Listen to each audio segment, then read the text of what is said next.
Hi, welcome to Live Right Tonight. I'm your host, Brandi. Here I have Danny with us today. How are you doing today? I'm doing all right. All right. Well, Danny, can you please tell us a little bit about yourself? Well, I am currently 3 months sober. I used to do a lot of heroin and crack, and really, um, it was a really tough thing. But I kind of, like I'm in a better place now. I think I'm from like Troy, Madison Heights area. Uh, I have a daughter, ex-wife. Uh, my my last girlfriend, she just passed last Christmas. Her Memorial date was the 16th. So yeah, just trying to take care of everything that I got going right now. I'm currently working here at Live Right. Trying to get enough hours to be a PRC. So. Okay. Yeah. Now, are you living in one of our houses? Yeah, I live at the You Mac don't house. Okay. Yeah. All right. So you saying that you have 3 months clean? Congratulations. That's awesome. Mm-hmm. Thank you. That's a lot of hard work. Yeah. Now, when in your addiction days, now how long have you been an addict? Well, I started like smoking weed and drinking at maybe 14, 15. Then shortly after that, maybe within a year or so, like 16, I'd say I was doing, I started doing heroin and coke and ecstasy, like party drugs, just like on the weekends. Like I didn't ever use it at school or like at home, but it was just like a really big party thing between me and my friends. Okay. Now, where do you feel like have you ever gone into treatment? Like, was this your first time going into treatment? I've gone to treatment a lot. I think my first time I went to rehab was in my 20s. I'm 34 now. In maybe when I was 23 or 24, I got caught coming home from the hood. Uh, I had I had possession of heroin, controlled substance, under 25 grams, and so they sent me to Sacred Heart out in Memphis, which actually that's where I'm from. My dad lived out there, so I went out there, visited him a lot. But yeah, I've gone to rehab like over a dozen times since then. Like a bunch of like maybe 5 or 6 of them were for probation, but there's also plenty of times where like I knew I had a problem and I needed to get help. It just until this last time, it never kind of stuck. Right. Have you ever OD'd? Anything like that? Yeah, a lot of times. There's a lot of crazy stories, about, like being in the hood and like using with like my brother and like my girlfriend at the time. Like just, going out and then waking up to them being very angry at me. Okay. Understandable. Yeah, it was. It'd be understandable. Now it's not what made you, but where do you feel that you hit rock bottom? Rock bottom for me was in something around, I think, 2013 or 14. I had gotten married in like 2010, and we had our daughter in 2012. And I had like the whole shebang. Like, I had wife, kid, dog, cat, car, job, house. And it was going really well, but then my using heroin it was like a weekend kind of thing, and then we switched from like snorting, whatever, to shooting, which is something I always said I wouldn't do, but then because my wife was using with me and she, didn't like using it that way. Mm-hmm. So within like a month of switching to needles. Like I was heavily addicted. I ended up losing my job, my car. I had to sell because it. Me and my wife got into this really bad fight, and she tried to run me over with it, and it ended up smashing into the side of my mom's apartment. So I had to sell it to get her out of jail, the car, and then we lost the house, and then CPS got involved, and I ended up, after about a year, I lost my daughter, and my wife left because it was just like the whole situation just gotten so crazy. Like obviously, like why would she, stay? And I just lost everything, and it was like this whole, it was like my entire idea of what life should be, like kind of just shattered, and it was just like, what am I doing all of this for? So I just kind of gave up, and like I was on probation, so I tried to do that for about a year or so, but it wasn't working. Like I did maybe 6 months out of a year worth of sanction time in my drug court probation, and then I finally just gave up, and I decided I was just gonna live on the street. I moved. Now I wouldn't say I moved, but I started living in bandos down on 75 and 7 Mile or 8 Mile, in that area, and I just lived panhandling day to day, just by myself, or I just was staying down there, and it got so bad that I was basically treating myself like an object, just like this animal or thing that, just to be able to, I was trying to forget my life, or even trying to, I felt like making myself live that kind of low life to, like, as a punishment for myself. And then one day I was sitting in someone's house, and we were getting high and arguing about something, and I just kind of realized, wow, this is for the birds. Like it was so.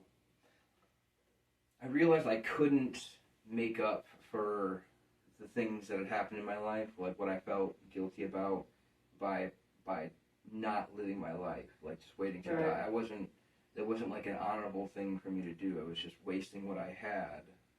I wasn't making up for what I felt like, the wrongs that I had done or the mistakes that I had made. So I decided that I was just going, like, if I'm not going to either get busy living or get busy dying, so kind of thing. Like, it's like, I'm not dying, I'm not going to kill myself, so, I decided I'm just going to try to do something. So I left the hood and moved in with my ex-wife's, her dad and his girlfriend, and it was a really good situation for, about a year and a half. I actually met my recently passed girlfriend through all that, and we were clean together for about 18 months. But it was like almost like I didn't really quite learn from my past mistakes, where it was like I was trying to take care of everyone. I was trying to be a caretaker, and instead of trying to deal with my problems and take care of myself, I was trying to take care of everybody else, and that ended up in our relapsing because we weren't taking care of ourselves, and then she died. So wasn't an OD? Yes, we were using together. It was like 2 or 3 times within a week, and the third time we were at the house, and it was obvious to the lady that we were staying with that we've been using. So I was like talking to her, telling her like, yeah, we need this, this can't go on. Like, we've been clean for so long. It's like, yeah, no, this has to stop. We weren't trying to go back where we were. So I was checking, my girlfriend, she was in the room. She was kind of like nodded out, in there. And so like I was kind of going back and forth like every minute or two, just checking on her. And then I went in there, and then she wasn't breathing anymore.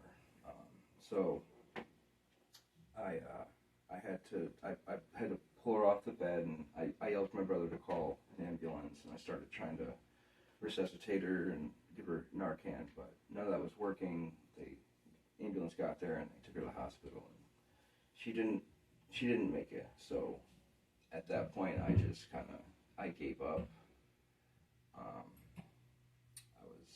I was driving DoorDash at the time to make the money that I needed to get high, and using her, she put a life insurance policy in my name, which almost killed me. Honestly, the money, I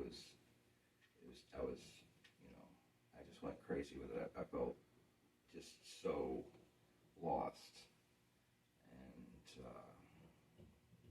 eventually, the situation where I was staying, I couldn't hold up any longer, and I kind of just realized that I can't be in a situation where I'm trying to take care of other people until I can take care of myself.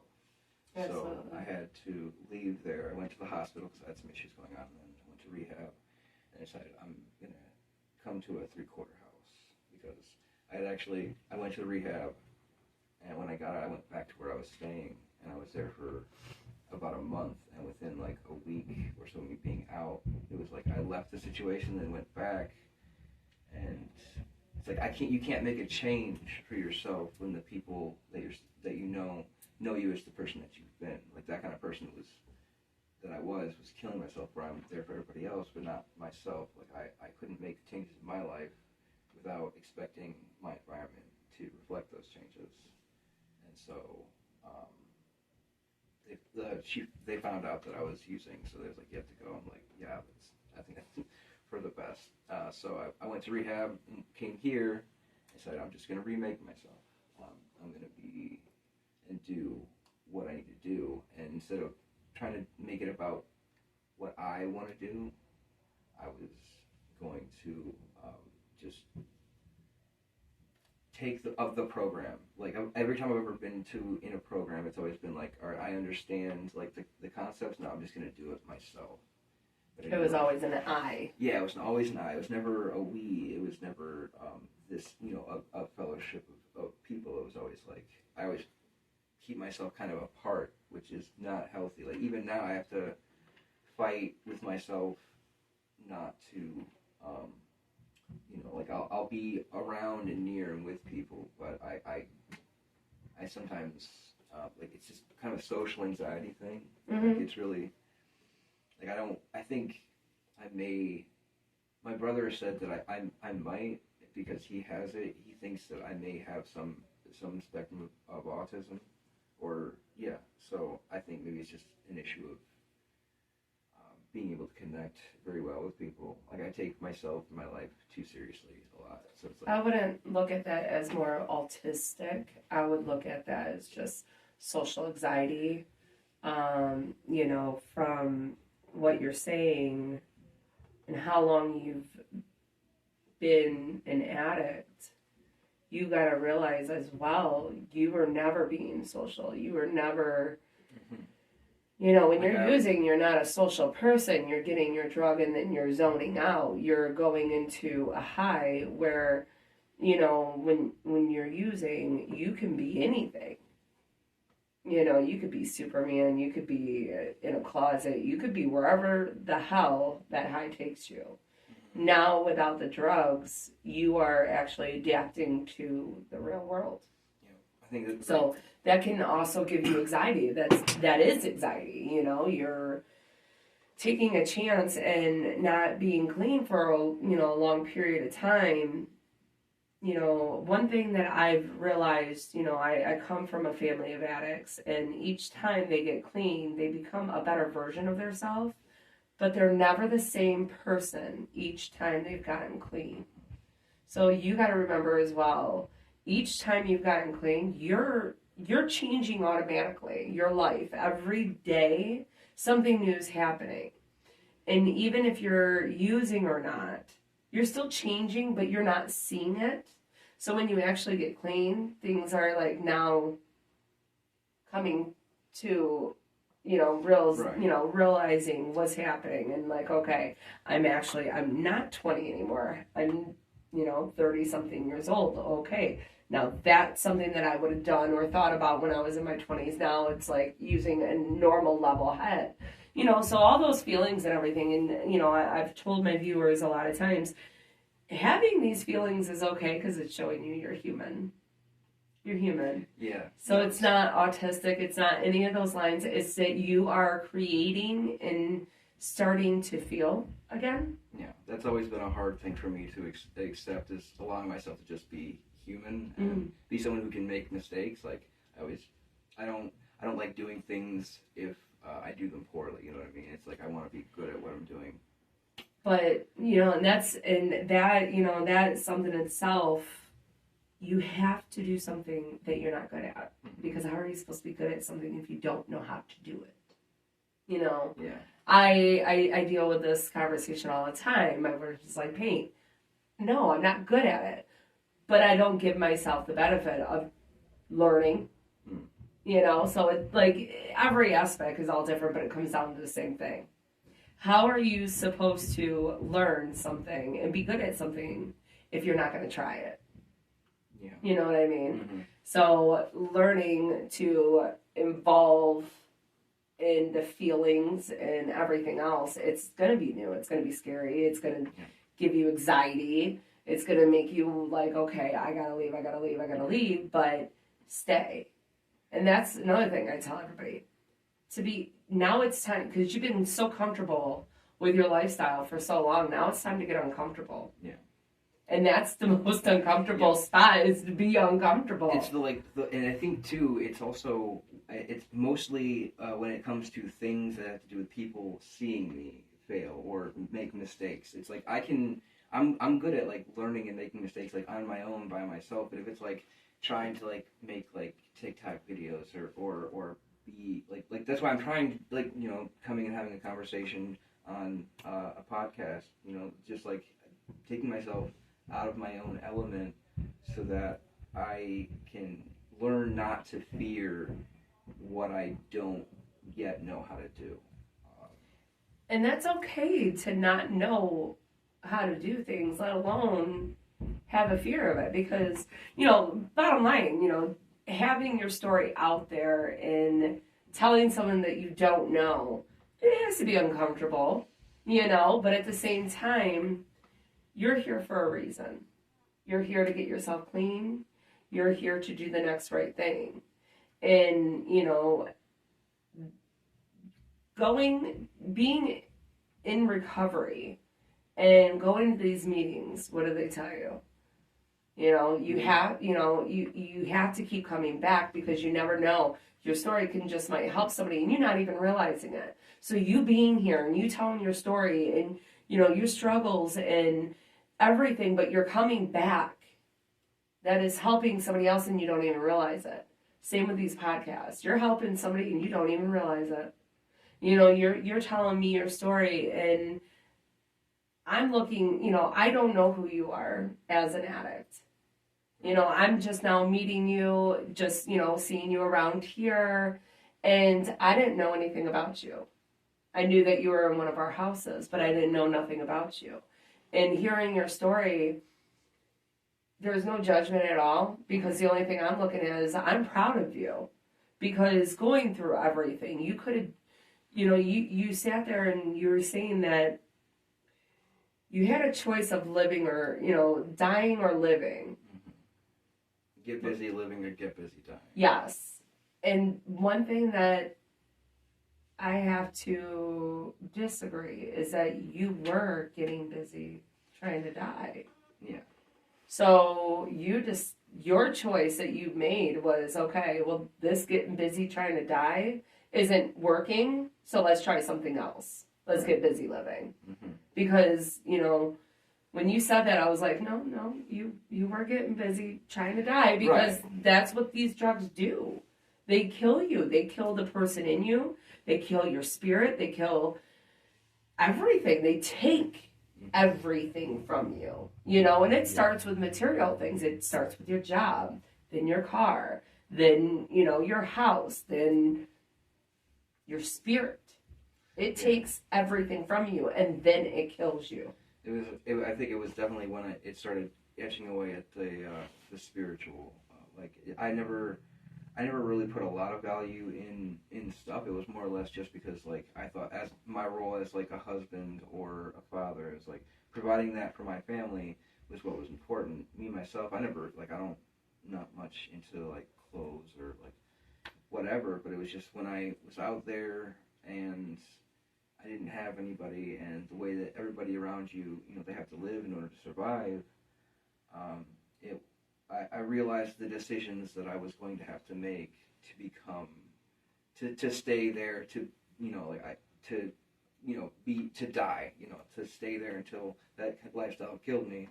I realized it would do more than just kill me. It would take my soul, and I was just like, I can't, that's not what's gonna make, the things that have happened in my past right, It was living to the things that have happened that were painful, and that the mistakes that I made, the only way to make them, not make it right, but to give it some sense of meaning or purpose was to live, to try and live a better life, using that information. And but like basically like the best revenge is, a life well lived. And it's like, if I want to have a revenge against my ignorant younger self, then I need to use the experience that he gave me, and that's how I would live a better life.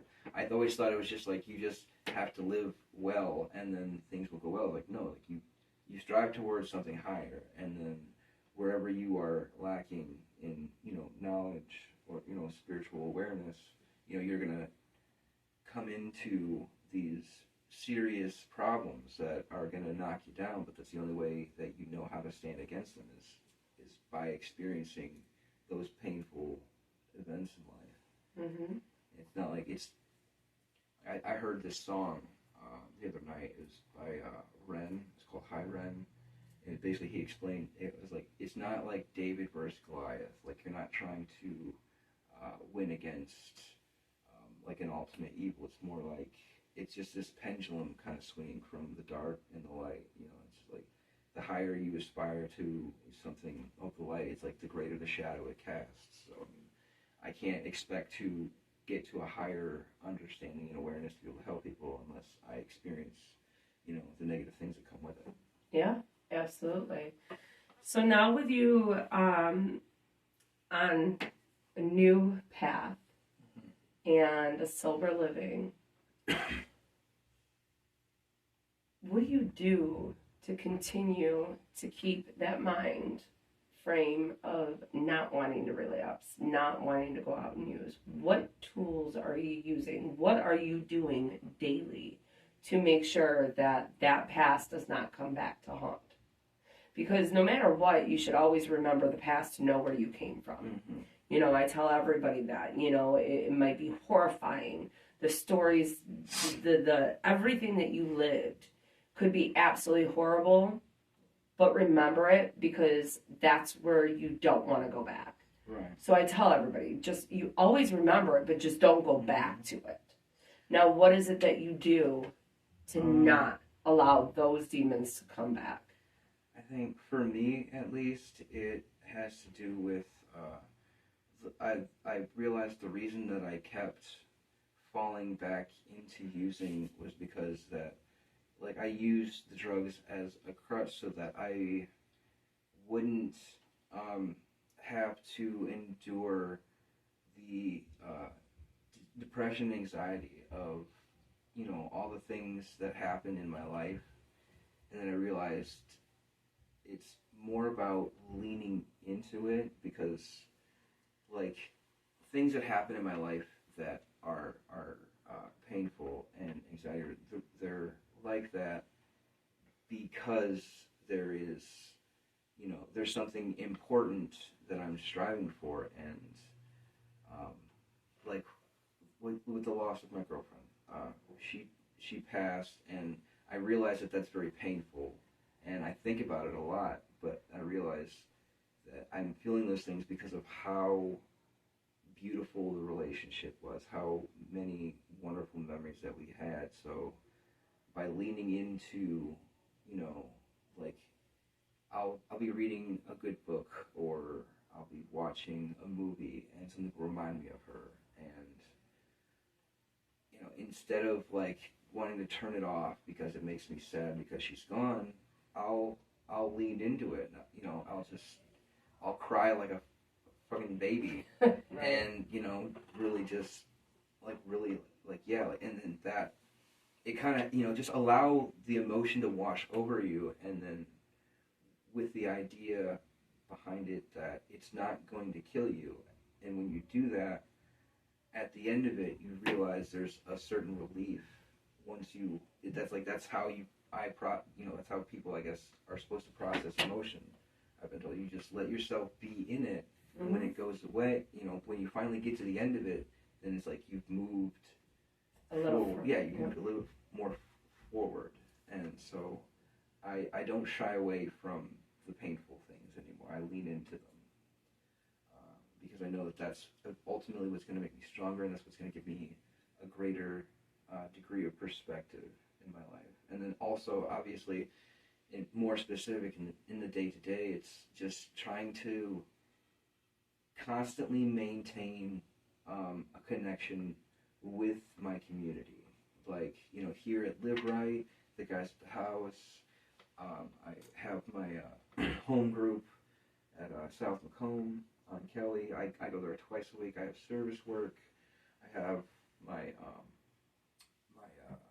sponsor, just to stay connected in that community and not to allow myself to sequester myself in my room and just like read or just right, like not be a part of things, and just to constantly move forward. Like, look at my schedule. What's what I can do right now? Make a dentist appointment. I can try and come up here and volunteer for hours to further my my CCAR hour qualification. Just any little thing, like I go out in the yard and just rake the yard so it looks nice.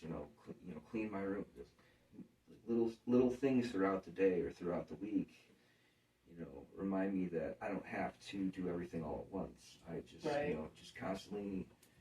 Whenever I can, whenever I've got the energy. That's the biggest thing, is not trying to kill myself with all this work, like not trying to get everything done all in one day, and just being happy with what I've done so far. It's just maintaining, what's the word, gratitude. Maintaining gratitude for what I already have, what I've already accomplished, because I'm way too hard on myself. It doesn't matter what I've already we are done. all Yes, exactly. We are our own worst enemy. Are. Now, do you have any relations with your daughter now? Yeah, I do. I talk to her every weekend. She calls me early in the morning on Face Chat, and we talk about 2-3 hours in the morning. She'll be either playing Fortnite, or she'll be learning some jingle that she heard on the piano. Right now she just learned Rush E, which is like it's like this meme classical song where it's like it gets more and more complex like throughout the song until eventually it's absolutely impossible to play. It's like basically like they had a synthesizer, like there's like 30 things that you're playing all at once. I don't know how to play it, but it's really it's really cool, and it's just, but I don't know, yeah. And then she's a dancer too, so she does a few different kinds of dance, like tap or pop or ballet, all of it. She does all of that, and then we just talk and we make jokes, or we play Go Fish on the app there together. Okay. Yeah. Is she in the same state as you, or no? Yeah. Okay. She's actually not too far away from me right now. Okay. My ex-wife lives nearby too, so it's like, and my my ex-mother-in-law is the one who adopted her. Okay, good. So she's still in the family. Yeah, she's still in the family. Okay. She's not. We got when all that went down. They had said that we had to either leave the home and give her to either my mother or her mother, or they were going to take her. And we weren't about to let Right. We just had to do what we had to do. That's one of the times that I ended up. Is she one of the little girls that comes here for things? During Halloween, she was the anime character. Okay. That, I screamed loudly to get her to win. Gotcha. Yeah. Okay, now I know which one she is. She's a sweet little girl. Yes, she is. Yes. Okay. So, well, I'm glad that you still have a relationship with her. That's important, and I know she's probably excited that you're clean and being apart. Because that's something that you also got to remember. You can't do this sobriety for her. You can't besides yourself. Because in order to do anything for anybody, you have to do it for yourself. It's like the angle in which it's about her is it's not that it's about her. It's that her gaining the positive stuff that comes from me being clean is a bonus. Is one of the many, many things that comes from me doing this sobriety for myself. It isn't that I am being clean so that my daughter, can have a father and, have a semblance of a normal, happy life. That's just one of the many benefits that comes from that, But you can't build the house on just that one corner. Like, you have to have the foundation of me doing this for myself so that all those things spring out of it. Absolutely. You're the one that has to build it. Exactly. But I do appreciate you coming in and talking with us, and we're all your biggest supporters here. We're always cheering anybody on that's wanting to get clean and stay clean and help whoever we possibly can on any level. And I'm continue doing good work. So far since I've seen you running around here, you're doing awesome. So you're killing it. And you're clean, so you're killing it clean. But, don't stress yourself out too much either. Having anxiety and all that's you got to remember one thing. Yeah. It's good. Yeah. It's good. So the moment you start feeling anxiety, be like, it's okay. Like, it's okay to feel all this. Yeah. Because you're feeling. And that's where you got to constantly remind yourself, I'm actually feeling all of this. Yeah. Because I could have been dead. Yeah. Where I wouldn't even felt anything. Wouldn't even know what's going on. But because you know what's going on and you're feeling all this, feel grateful that you're feeling all of it because, and one of the things that helped me with that, too, is as far as, like, all the things that are happening is there was this saying, someone had said, like to worry is, like, absolutely pointless. Because it's like you don't know enough of any given situation for you to worry about it to have any positive effect on it. All you're doing is sabotaging yourself. So it's just like, do what you can while you can, and don't worry. Like my car or having enough money. Like it's sure it's an important thing to keep my eye on and try and fix, but like to sit there and just obsess over it, it doesn't do anything but bad. Right, absolutely. Well, I will let you get back, because I know you got work to do here. Yeah. We both do. Mm-hmm. But, I hope, I wish you the best, and I'll be seeing you around here. Yeah. And, to the viewers, one thing I want you to realize is that no matter how far your situation is, it's not that bad. You can always get help.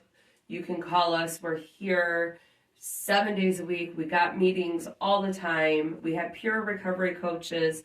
We got family coaches. We have grief and loss meetings. We have family and recovery meetings. Music therapy. We have all of it. Music therapy. We have everything that you can think of. Go on our website. Give us a call here. Come on up. We're always here to support you, to help you, and guide you in the right direction. Getting clean and having these feelings aren't a bad thing. It's life, and you're living, and you should be proud of it.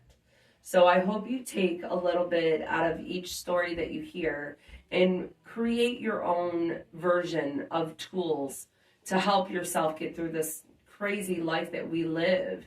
And if you need a little bit more support and if you need a helping hand, walk through our doors and we will show you and we will guide you to the right direction. Until then, I hope you all have a blessed day.